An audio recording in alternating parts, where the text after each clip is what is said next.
kids from here followed me around last tour and said, why don't you come? Why aren't you coming? And I thought about it and I said, well, I don't know why I haven't come. And so, because of them and their passion, I chose to come. I think the world is in a deep sleep. I've been everywhere. We are too in the States. And there has to be something in us that chooses to light our own fire.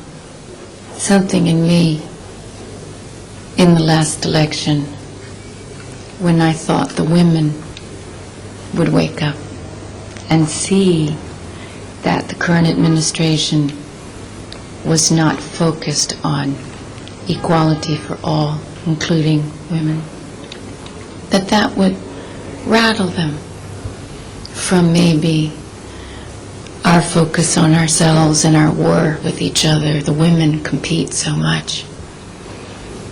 We tear each other to pieces. But we didn't.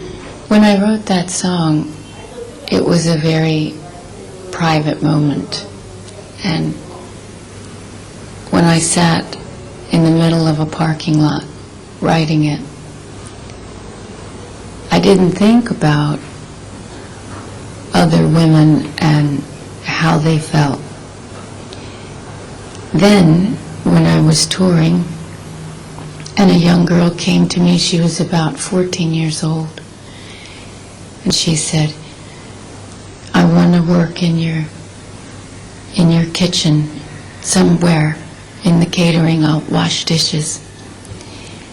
She had gotten backstage because she'd fainted during the show, so we were talking to her. She'd gotten ill, so we were talking to her. She said, please let me stay. And we said, why do you want to stay with us? And she said, because I was raped by my stepfather last night. I'll be raped when I come home tonight. And I've been raped every night since he's been in my home. And nobody will take me out of it. So can I come with you? So naively I said, sure, you can come with me. And then the lawyers got on the phone with me, as they do from LA, and explained that if I take her across border, then I'm kidnapping. That was the night that we founded RAIN, which is the Rape, Abuse, and Incest National Network, realizing that sometimes laws protect the perpetrator and the predator instead of supporting the victim. And that's been a real eye-opener for me over the last 15 years of being a part of RAIN and learning more about it. So the only way through sometimes is to find a strength within. And if music does that, it does that for me. When Tash was kicking herself onto the planet, she also kicked out some of those thought forms that I had taken on.